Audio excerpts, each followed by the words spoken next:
When Zhang Yuliang goes to work every day, he gets into this specially designed car. And now, thanks to a recently passed law in China, more and more disabled people will have the chance to drive. For many in China, driving is both a convenience and a necessity, not to mention a source of pleasure. And, just like in America, many disabled people here enjoy driving just as much as their able-bodied countrymen. In fact, at the Beijing May-Bailey Cultural Exchange Center for the Disabled, a group of disabled drivers regularly meets to discuss their love of being on the road. And the group had reason to celebrate a few weeks ago when the Ministry of Public Security announced that existing restrictions for disabled drivers will be relaxed this coming April. The changes mean those without the use of their right leg can now legally obtain a driver's license for the first time in China. In the past, those with disabled or missing right legs were forbidden from driving. The relaxed law is a huge relief for many disabled people in China, giving them the chance to become more independent. Cars are especially important to us because we can't walk, and they make life much easier. Under the new rules, disabled people wanting to obtain a license will have to pass a series of medical exams and prove that they can sit up independently. The amended driving law will also open the door for people missing fingertips and right thumbs, as well as those who use hearing aids. The government also noted that it is looking into the possibility of issuing driver's licenses in the future for the deaf and for those with missing or disabled upper limbs. For many, these driving reforms are long overdue.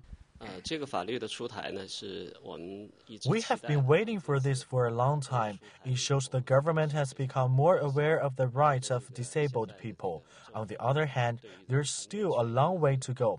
Still, I realize it's an ongoing process, and the government is continually improving things. In fact, for some, driving is such a necessity of modern-day life in China that several of the people we spoke with for the story admitted that they've been behind the wheel for years, in spite of laws prohibiting them from driving. For example, Song Changqi, a businessman who lost his right leg in an accident years ago, has been hitting the road for quite some time. I've actually been driving for a while now, before laws were even passed making it legal for the disabled to drive. The ease driving law has tremendous implications in a country where the disabled are often confined to their homes and hidden from public view. According to government figures from 2006, there are around 83 million people with disabilities in China. Of these, more than 24 million have some type of physical impairment. Despite these figures, stigmas remain, and, as Zhang admits, some able-bodied people are uncomfortable with the notion of disabled drivers.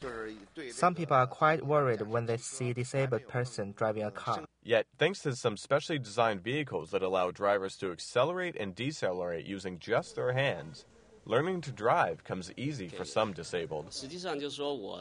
I found that if you have previous driving experience, it is very simple to learn how to drive a car like this. It took me just 5 minutes to learn how to drive using this device. And when the new relaxed driving law goes into effect next April, it is likely to open new doors for many disabled people in China. If new drivers repeat the experience of Zhang, the law could be life-changing.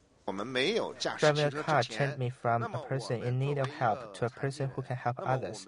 Before I drove a car, my family worried about my safety when I went out. Now I can actually drive my family members around and help them. Zach Reff, BON.